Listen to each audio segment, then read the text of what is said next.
What is up? Welcome to the second part of this 5-part pseudo series on a couple CFOP tricks. Once again, we've got a couple ZBLS ideas, and we've also got a PLL. An ARPERM, for that matter. And there are definitely going to be people who do know the ARPERM trick. I have seen quite a number of people use it, but I don't think it is that widespread yet, so again, that's why I make my Ramble videos. I want to get the ideas out there. For everyone, not just me.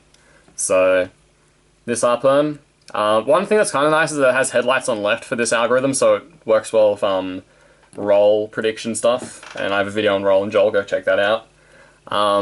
It's just the inverse of the standard IOF ARPERM, which normally looks like that.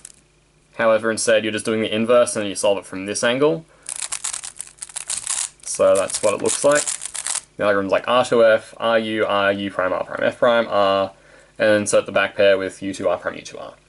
I like this for two particular AOF cases. So the first one is where you have this, green, because I predict AOF skip with this edge matching the front, and for the AOF skip this is one of the good cases because normally you would have to do U prime, ARPERM, another U prime, which definitely feels a bit slow. And then the other one that I really like is for here, so where it needs to go to a U prime, because normally you'd have to do U prime and then U2 prime, which is kind of nasty, but you could just do the standard, well not the standard, the inverse of the standard, and then a U prime, which to me feels a bit faster.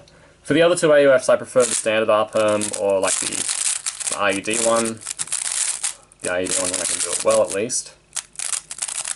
But yeah, no, it definitely has its application, and I think for some higher level solvers especially, it will be very much worth knowing. Now onto the ZBLS stuff. So the first case, these two cases are basically where you have the edge in the U layer. I'll be showing it from the front right slot. You can figure out how to mirror it for the back right. It's really not that difficult. I feel like I wasted too much time in the last video explaining mirrors and stuff, because if you're learning ZBLS, you should just be able to figure this sort of thing out on your own, if I'm being completely honest.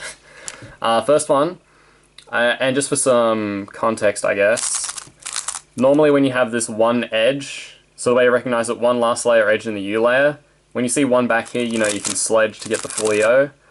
If you don't know that, then this trick is probably a bit too advanced for you. But when you have it in the front, I can sort of think of it as the quote-unquote opposite case, because instead of being in the back, it's in the front.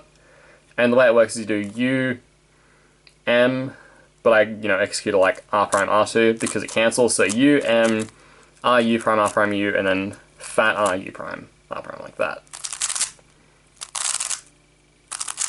So it's a really fast one, and it has this nice recognition. And then the other case, it looks very similar, so once again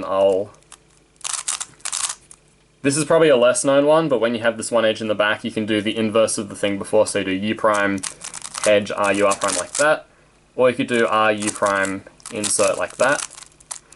But this is for the opposite case, so that edge is now in the front.